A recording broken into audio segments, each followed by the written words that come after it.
25,000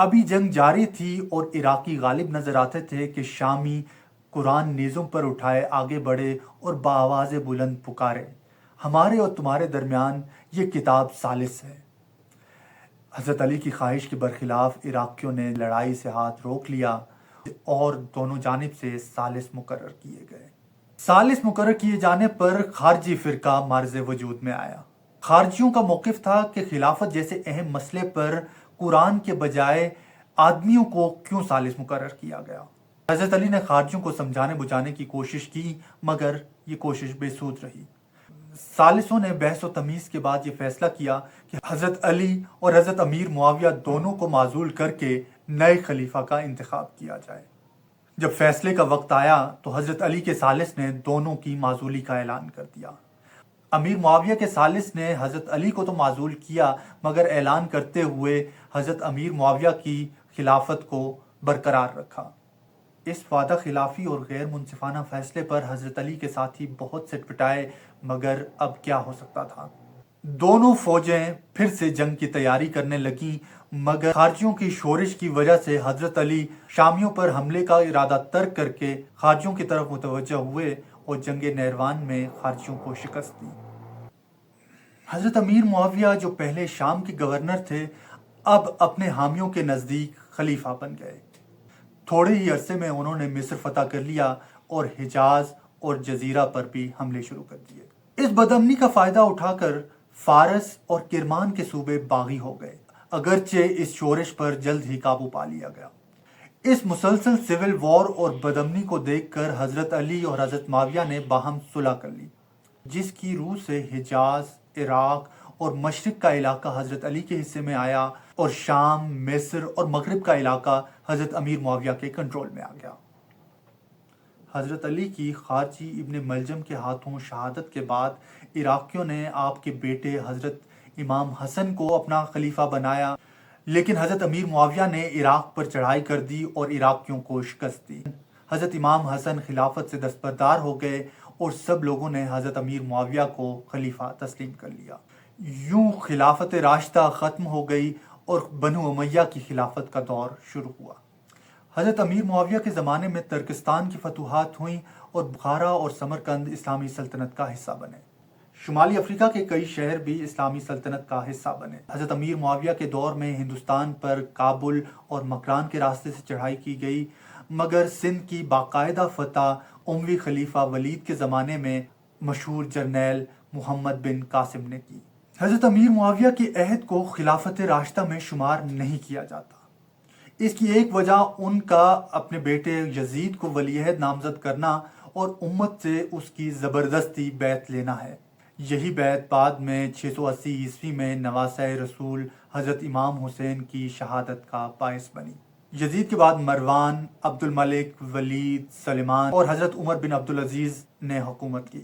ولید کے دور کو بنو امیہ کا زرعی دور کہا جاتا ہے۔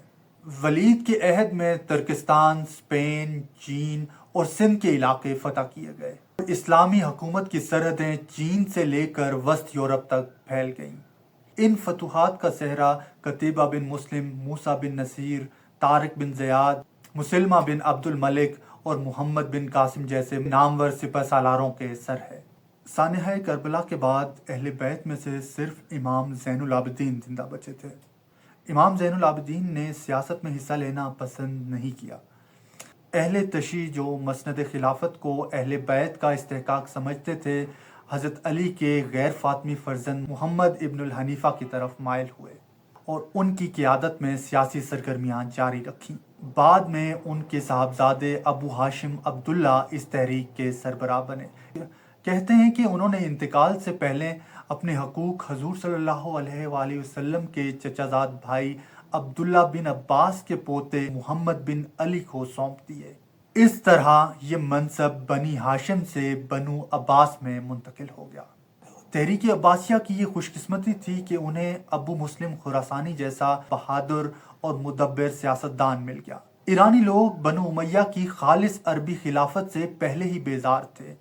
ابو مسلم نے اپنے منظم پروپیگنڈے کے ذریعے ایرانیوں کو عباسیوں کا حامی بنا لیا۔ 750 میں زاب کے ساحل پر فیصلہ کن جنگ ہوئی اور بنو عباس نے بنو امیہ کی خلافت کا ہمیشہ کے لیے خاتمہ کر دیا۔ عباسی خاندان نے 750 سے 1258 تک تقریباً 500 سال حکومت کی۔ اس دوران کئی ایک انقلابات رونما ہوئے اور خلفاء کے اقتدار میں کمی بیشی ہوتی رہی، مگر بنو عباس کی مرکزی حیثیت قائم رہی اور عالم اسلام کے بیشتر سلاطین و حکمران ان کی وفاداری کا دم بھرتے رہے۔ مذہبی، تمدنی اور سیاسی اعتبار سے اس دور کو عالم اسلام میں بہت اہمیت حاصل ہے۔ عباسی دور کے نامور خلفاء میں ابو العباس صفا، ابو جعفر منصور، ہارون الرشید اور مامون الرشید شامل ہیں۔ مامون الرشید کے عہد میں علمی اور فنی سرگرمیاں اپنے عروج پر پہنچ گئیں اور عباسیوں کا پایہ تخت بغداد تہذیب و تمدن اور علم و فن کا گہوارہ بن گیا۔ اس خوشحالی اور فارغ البالی کے ساتھ ساتھ علویوں کی بغاوتیں بھی جاری رہیں۔ بنو عباس امویوں کے برخلاف اجمیوں پر زیادہ انحصار کرتے تھے۔ بعد میں ترکوں کو فوج میں بھرتی کرنا شروع کر دیا اور انہیں اہم عہدے سونپے جانے لگے جو عباسی اقتدار کی کمزوری کا سبب بنے۔ عباسی دور کے آخر میں خود مختار ریاستوں کی تعداد بڑھنے لگی اور بغداد پر پہلے ویلمیوں نے قبضہ کیا اور اس کے بعد سلاجقہ نے تسلط جمایا اور خلافت برائے نام رہ گئی۔ آخری عباسی خلیفہ مستعصم 1258 میں چنگیز خان کے بیٹے تولی خان کے ہاتھوں قتل ہوا اور یوں بنو عباس کی خلافت کا خاتمہ ہو گیا۔ تاتاریوں نے بغداد میں غارت گری، سفاکی اور خون ریزی کی دردناک داستان رقم کی اور دنیا کے اس وقت کے عظیم ترین شہر بغداد کو کھنڈرات کا ڈھیر بنا دیا۔ خلافت عباسیہ کے دور میں مختلف علاقوں میں دیگر مسلم خاندانوں کی آزاد حکومتیں بھی قائم رہی۔ ان میں اسپین اور مغرب میں بنو امیہ، مراکش میں ادریسی حکومت اور فاطمین مصر اہم ہیں۔ اسی دور میں صلیبی جنگیں بھی لڑی گئیں۔ تاریخ اسلام میں صلیبی جنگوں کی بہت اہمیت ہے۔ بیت المقدس حضرت عمر فاروق کے زمانے میں فتح ہو گیا تھا، مگر حضرت عیسیٰ کی جائے پیدائش ہونے کی وجہ سے بیت المقدس میں مسلمانوں کا وجود عیسائیوں کے لیے قابل قبول نہ تھا۔ چنانچہ یورپ کی عیسائی طاقتوں نے متحد ہو کر بیت المقدس پر قبضہ کرنے کے لیے اپنا پورا زور صرف کر دیا۔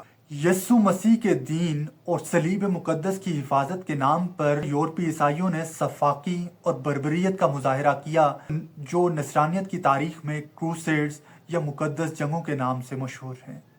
عیسائیوں اور مسلمانوں کے درمیان یہ کشمکش تقریباً 2 صدی تک جاری رہی۔ 15 جولائی 1099 میں عیسائی مسلمانوں سے بیت المقدس کا کنٹرول چھیننے میں کامیاب ہو گئے۔ اس فتح کے بعد بیت المقدس کے مسلمان اور یہودی باشندوں کو بے دردی سے قتل کر دیا گیا۔ 88 برس بعد سلطان صلاح الدین ایوبی 1187 میں بیت المقدس کو دوبارہ مسلمانوں کے زیر تسلط لے آئے۔ اس کے بعد 7 صدیوں سے زیادہ باوجود متواتر حملوں اور لشکر کشیوں کے یہ شہر موجودہ اسرائیلی ریاست کے قائم ہونے تک مسلمانوں کے ہاتھوں میں رہا۔ بغداد کے بعد منگولوں کا اگلا نشانہ دمشق بنا۔ منگول امپائر کے پھیلاؤ کا سلسلہ 1260 میں اس وقت رکا جب عین جالوت جو موجودہ فلسطین میں آتا ہے کے مقام پر ہلاکو خان کو مملوکوں کے ہاتھوں شکست ہوئی۔ اب منگول امپائر میں دراڑیں پڑنا شروع ہو گئیں اور منگول امپائر 4 خانٹس میں تقسیم ہو گئی اور ان میں باہم خانہ جنگی شروع ہو گئی۔ اسی خانہ جنگی کے باعث ہی مسلمانوں کے مقدس شہر مکہ، مدینہ اور بیت المقدس بغداد کی سی تباہی سے بچ گئے۔ بعد میں ان 4 خانٹس میں سے 3 نے اسلام قبول کر لیا۔ چنگیز خان کے ڈسینڈنٹ تیمور نے 1370 میں تیموری خاندان کی حکومت کی بنیاد رکھی، جو ایران، افغانستان اور وسطی ایشیا پر محیط تھی۔ برصغیر کی مغلیہ سلطنت بھی تیموری خاندان کی ہی ایک کڑی تھی۔ بنو عباس کے بعد اگر کوئی بڑی اسلامی طاقت ابھری تو وہ خلافت عثمانیہ تھی۔ اوٹومنز ابتدا میں اسلامی فوج کے لیے لڑنے والے ترک سپاہی تھے جنہیں غازی کے ٹائٹل سے جانا جاتا تھا۔ ان کی لڑائیاں یورپ کی بازنطینی امپائر سے ہوتی رہتی تھیں۔ منگولوں کے ہاتھوں سلاجقہ کی شکست کے بعد عثمان اول نے سلاجقہ اور ایرسٹوکریسی کو اوور تھرو کر کے خود کو سلطان ڈکلیئر کیا اور خلافت عثمانیہ کی بنیاد رکھی۔